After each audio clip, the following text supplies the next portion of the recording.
Welcome back, ladies and gents. It's your boy Rocco Yaps. Today we got a pretty decent amount of stuff to yap about. Not too much, but a lot of interesting stuff to say the least. A lot of things happened in the span of week and a half around there that I just haven't gotten around to covering, but finally we will. First line of what we have to cover is the return of Saul Canelo Alvarez in September being possibly almost 100% guaranteed against Mbili. So I'm pretty sure that you guys know who Saul Canelo Alvarez is. Um, 63 victories, 39 by knockout, 3 defeats, 2 draws, and facing off against Christian Mbili with 29 victories, 24 by knockout, 0 defeats, 1 draw. So you see, Mbili for a long time has been a name at 168 pounds to fight Canelo before even Crawford. A lot of people had Canelo going to beat Crawford, so they were like, okay, the future of Canelo's 168-pound title defenses, Christian Mbili should be one of the first ones. But obviously Canelo did lose against Crawford, and after the loss, he went into surgery. I believe it was for his, I don't know if it was his left or his right elbow, but I'm pretty sure it was an elbow or a wrist surgery. Could be wrong on that. But the thing is, he got surgery, so that's why he's not making the Cinco de Mayo, uh, like time frame to have a fight. So it's going to be in September. Now it's just a rumor, all right? About those, like, don't get too ahead of yourself. But it seems like the most plausible and more like makes sense thing to happen. So right now at 168 pounds, Armando Resendiz, the man who defeated Caleb Plant for the WBA interim belt, was elevated to world champion status. So via the WBA, they already have their champion. WBO doesn't have one as of now. IBF doesn't either, and WBC didn't have one either. But Mbili was the WBC interim title holder, just like Armando Resendiz was for the WBA. And the WBC did the same thing. They just elevated Mbili from interim champ to world champion status. So at 168 pounds, there's currently two champions, like actual world champions. One for the WBA and Armando Resendiz, and one for the WBC and Christian Mbili. Now, the reason I believe it's possibly more Christian Mbili than Armando Resendiz is because the event where Canelo's going to be fighting in Riyadh season in Saudi Arabia, the night is called Mexico versus the World. And Armando Resendiz, as you may be, already aware of if you know him or just by the name, how the name sounds, he's Mexican. So it would be Mexico. It wouldn't be Mexico versus the world. It'd be Mexico versus Mexico. So that's why I feel like it wouldn't be Armando Resendiz for that fight, and it makes more sense for Christian Mbili to be, because Christian Mbili is not Mexican, and he's a world champion, and it's for the WBC, which Canelo has more ties with throughout the history. Throughout the history of his career, he has more ties with the WBC, or like at the very least, like you could say, like a stronger connection with them than as opposed to any other belt organization. Now, the Mbili got elevated the 27th of January, so like I said, it was. This is all like around a week and a half of just news popping up. But in my opinion, this is the more makes sense fight because for the WBO, the highest ranking guy I believe is either David Pacheco or Hamza Shiraz. So Diego Pacheco being a Mexican American fighter, still being Mexican in him, I don't see him being the opponent unless they fight Shiraz for the vacant WBO title or vacant IBF title. But as of right now, I do believe Christian and Billy is the more like reasonable and like 100% guaranteed opponent and title holder for the September Mexico versus the world Rio season event for Canelo Alvarez. Moving on. So there's a new champion at 154 pounds. His name is Josh Kelly. Josh Kelly at 18 victories now, 9 KOs, 1 defeat, 1 draw, was facing off against Bakram Mortazaliev, who was at the time was undefeated with 23 victories, 17 of them by knockout, no draws, no defeats. But since he lost, he now has that 1 defeat. This took place in the 31st of January, so the same night that uh, the Ring 6, Shakur and Teofimo as well. Also, in the same night, you had in Puerto Rico, you had stuff going down as well, but we'll get to that in a second. But this took place in January 31st in London for the 154-pound IBF world title. That belonged to Mortazaliev. Kelly took a split decision victory to be crowned the new champion. In my opinion, this was a terrible outcome, and it should get rewatched. Because look, before you guys start saying like, "Oh, I'm hating" or whatever. In my opinion, I understand that certain fights you have to fight it the way Kelly did. My opinion, if Josh Kelly stays in the pocket and stays in short distance with Mortazaliev, this fight would have ended a lot sooner and not in the favor of Kelly. So I understand that he has to have that constant running around, evading and just not engaging a lot with Mortazaliev to try to catch him off step, off balance, and try to counter. And I mean, one of those times even worked really well for Kelly since he dropped Mortazaliev. You go back and you watch that knockdown. It's a knockdown, but it wasn't like Mortazaliev was hurt. Mortazaliev trying to keep up with Kelly's constant running away and constant back and forth movement took a bad step. Kelly took advantage of that shit and threw a hard 1-2 punch, and it landed clean on Mortazaliev, and it was enough force to send Mortazaliev going back. But since he was bad placed, he fell to the ground on his ass. That's a knockdown. But it wasn't caused because Kelly had some tremendous fucking power punch that Mortazaliev was just like, fuck, like he got his brain shut off for a second from the power of Kelly. No, Kelly just moving around, running around, back and forth, caught Mortazaliev off step and a hard 1-2, knocked him on his ass. But with that being said, of why I understand, and it was pretty smart for Kelly to fight the way he was fighting,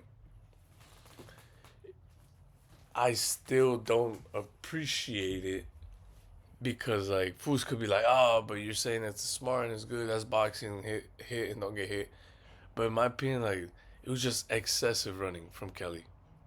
Like I said, I understand there's not really much that he can do other than that. But in my opinion, it's like it was just too much running. It was just way too much running. And then the worst part for me is that they were still very close in the cards for me.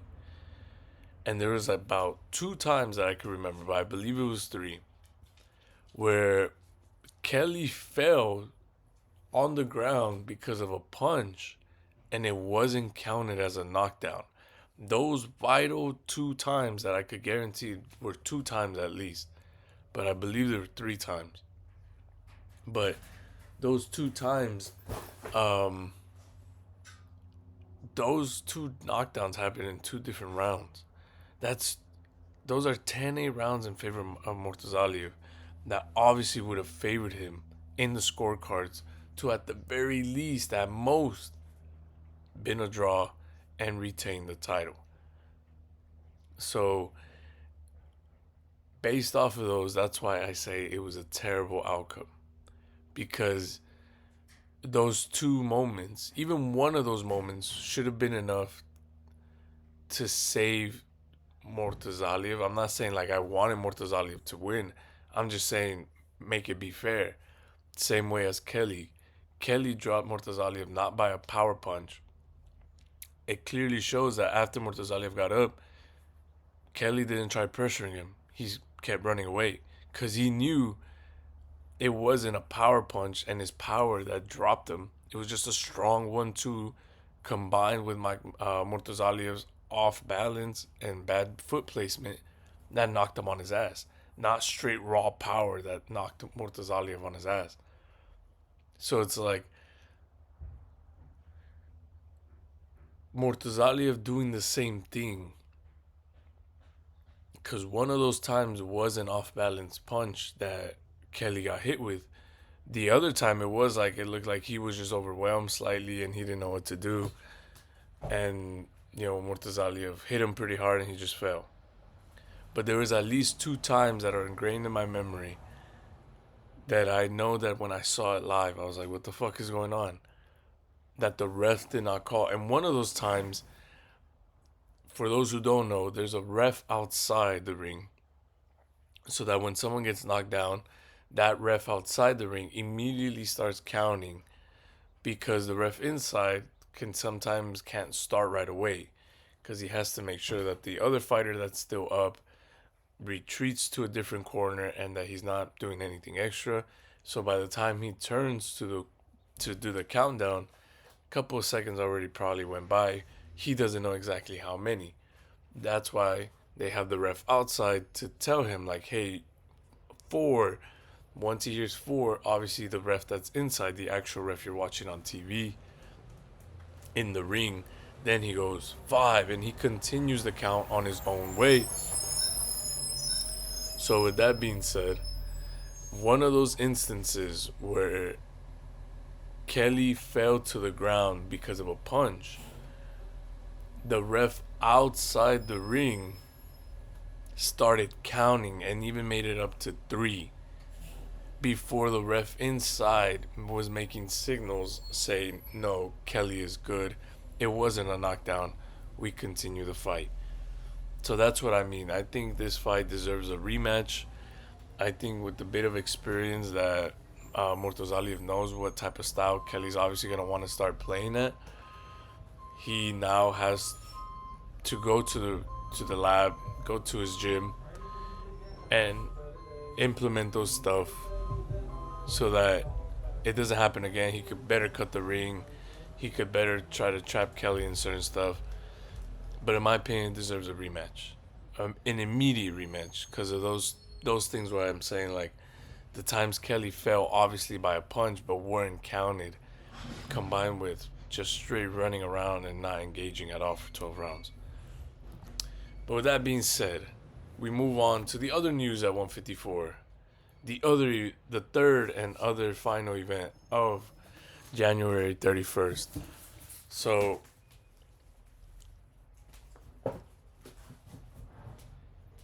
January 31st had 3 fights.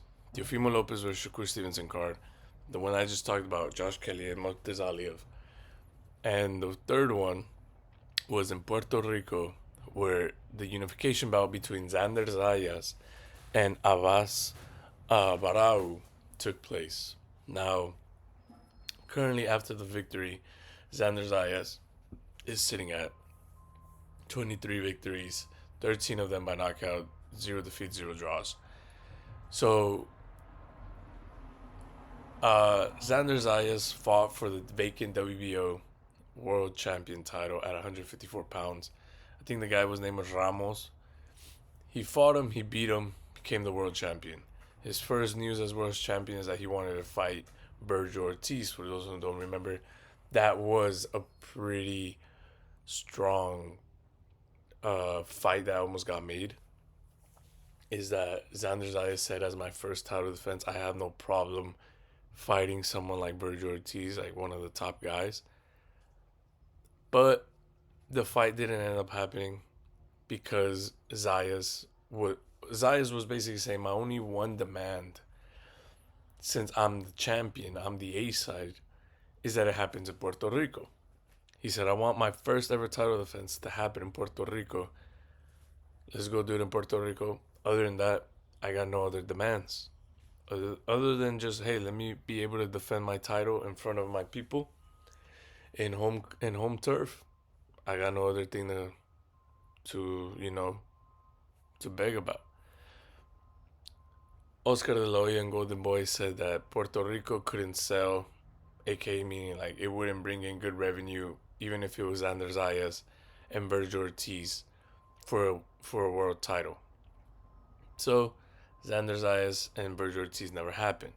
But at the same time, Abras Barau was becoming the WBA world champion. So Barau had won the interim title. And obviously, since Crawford had been stripped from his WBA title, since it was already looking like there's no way he's ever coming back to 154, they stripped him of the WBA world title he had at 154. And instead of making Barraos fight someone else, they just elevated Barrao. So Xander Zayas and Barrao decided, hey, our first world title defenses, we should do it as a unification fight against one another. And obviously, Barrao being the B side still, despite being a champion, the fight took place in Puerto Rico, in the home turf of Xander Zayas. Now, this, in my opinion, was a great fight. This was a very good fight, and most importantly, for somebody like Xander Zayas, it was a very good show of your different styles. Because when he fought Ramos for the world title, it was a very different game plan and style of fighting that he was doing. When he fought Barao, again, a different style, a different techniques and plan of fighting. So, with that being said, I feel like this is a clear message that Xander Zayas, not saying he's the best at 154, but it's clear as day that when it comes to Xander Zayas, there's not an ounce of him that is lying when he says he wants anybody and everybody as the next opponent. And also, it not only sends a message to the whole division, to the rest of these fools, whether they're champions or not, but it also sends a message to Golden Boy and to Oscar and to anybody else who could try to use that excuse that, hey, it does sell, because Puerto Rico sold out. That shit was fucking full, and it was a pretty decently big little mini stadium.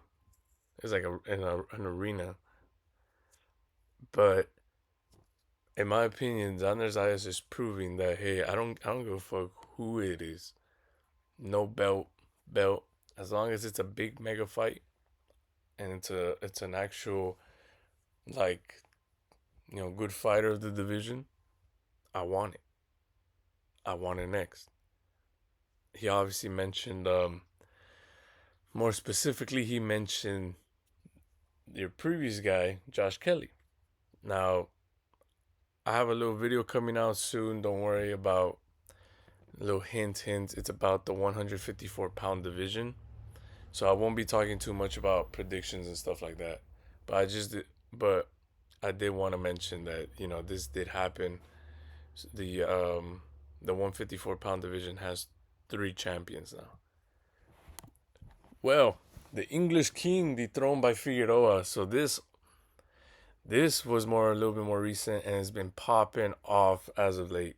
Brandon Figueroa, who is now 27 victories, 20 by knockout, 2 defeats, 1 draw, goes to the UK, and in a hard fight in the last round secures the victory by KO to become WBA 126-pound champion and 3-division world champion as well in the process. So, after what happened to Mortazaliev, in my opinion, against Kelly, like how I mentioned earlier in the video, it was looking dangerous in my opinion for Figueroa. Despite Figueroa doing good, despite Figueroa having some good rounds, and in my opinion, he was even taking some of those rounds to the point where realistically on neutral ground, Ball was the one who had to go out there and do something crazy like have a knockdown in order to be still in the fight in the cards. But, you know, obviously, not only is in the UK, but Ball is a UK world champion fighter there. He's very loved there, but it was also his in his hood, you know, it was in his barrio. That was um they were more specifically in his fucking area. So it was like it was looking pretty dangerous in my opinion. And even Figueroa and his team expressed a little bit about that fear after the fight, where they kind of felt they needed something super impactful like a knockdown or a stoppage like this, like the one he got, in order to really be victorious and not get robbed. Which I mean, hey, kudos to Figueroa. Everybody knew that this is not an upset. In my opinion, if you think this is an upset, you did not know about Figueroa and you did not really know anything about this matchup. I'm not saying this because obviously it's the outcome, but in my opinion, Figueroa is just better. He's shown it time again. He's a three division world champion. By the time he was fighting Nick Ball, he was already a three division world champion, two-time champion at 126. So it's like Ball. I can't remember his name, but Ball's biggest win was against that one black fool. I forgot his name, and that was just Ball's biggest win. Ball after that, Ball just became like the talk of the town of like being one of Inoue's first fights at 126.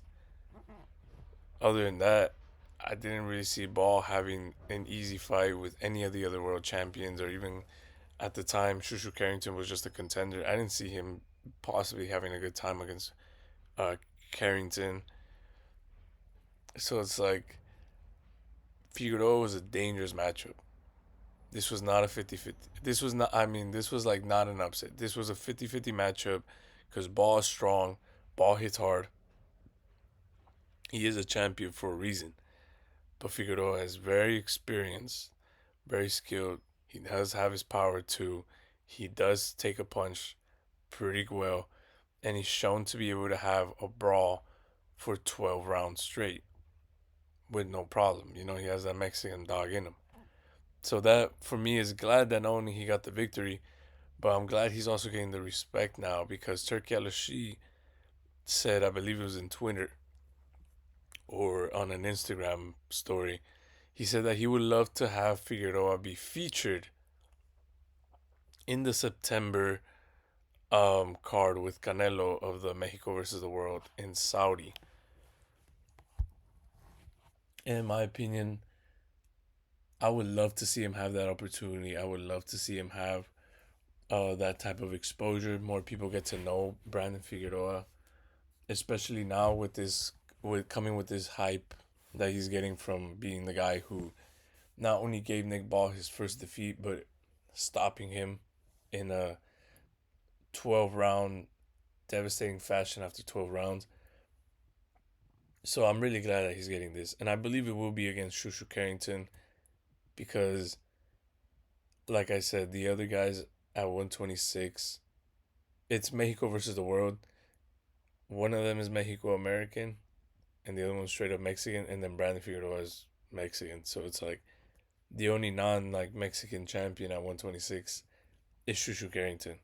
And Shushu Carrington just came out of a victory, the 31st, in the Shakur versus Teofimo card, where he just became the WBC champion. So, I don't know. I think that fight will be banging. Unification bout, WBA, WBC in September. Now, what the fuck is up with the WBC Talk of the Devil? For those who don't know, Shakur Stevenson, after becoming the WBO and Ring Magazine World Champion at 140 pounds from his unanimous decision victory against Teofimo Lopez, he was met with some shit via the WBC. Now, this news broke out when Shakur posted 100K to some crooks who don't even deserve it. Nah, Leilani, I'd rather give it to you, baby girl. The WBC didn't even have shit to do with this fight, and it's eating them alive to take your belt. It don't make me. And then he posted another one after that one saying, and I just got paid these dudes after my last fight. What the hell I'm giving y'all 100K right now for? Because y'all got beef with Bud. So y'all coming at me for it. So if you're lost, the WBC has been coming in some heat in specifically 2025, late 2025 up until now. Has been catching some heat because after Crawford became the undisputed champion at 168, following his victory over Saul Canelo Alvarez at 168 pounds, the WBC came out and said that they were going to strip Crawford because he wasn't paying them their fee. For those who don't know, everybody takes a fee. I believe it's 3% of whatever your earnings are per belt. So if you have one belt, that belt takes 3% of your earnings. If it's all four, it's 3% per belt. So 12% of your earnings goes to the four sanctioning bodies. Apparently, across all sanctioning bodies, the fee is the exact same, 3%. It doesn't matter who you are, or how famous you are, how much money you earn, or what division you're in, how poppin' you are, how many titles you have. You all, um, you always have to pay that 3% in order to continue being the world champion. Apart from defending the belt against the fighters wanting to come and take it, you have to pay that sanctioning fee as well.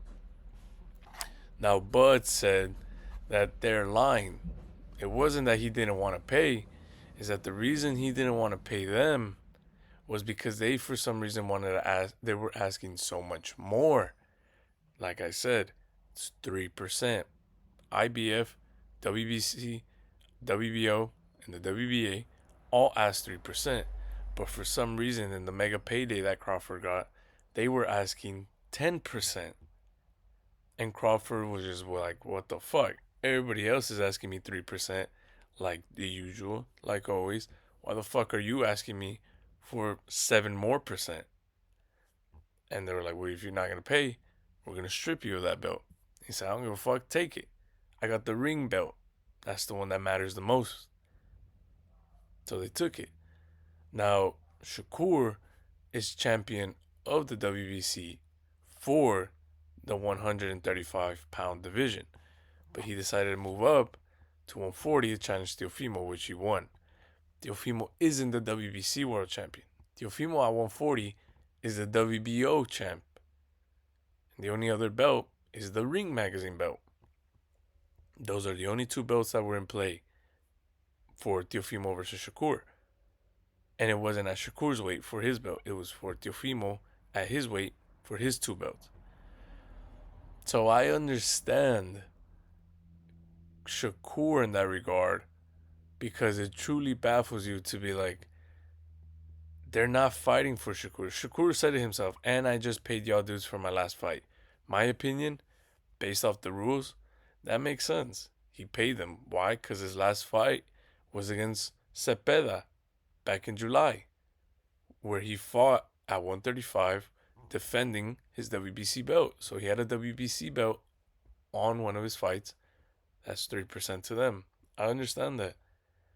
But this I don't understand, where it's like, not only is he in another weight class where he's not the champion of, but none of the belts that are in play are your belt. Why should he pay you? Your belt's not the one being put around his shoulder, putting around his waist. Your belt's not the one being carried around the promotion. It's the WBO and the Ring Magazine, not the WBC. It's not the green belt. So it's like, what the fuck does the WBC have to do with this? Now, if you want to be conspiracy theorists like Shakur and say it's because of Shakur's very close association with Bud Crawford, then fair game.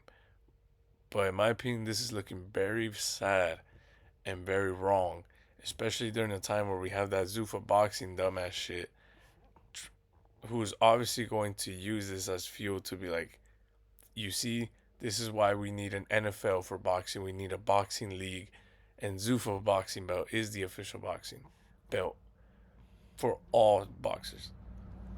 WBC is not helping that case because what do you mean I have to pay you $100,000 for free when you weren't even part of the event? Like I said, no belt out of the two belts that were being promoted and that were won weren't a WBC belt.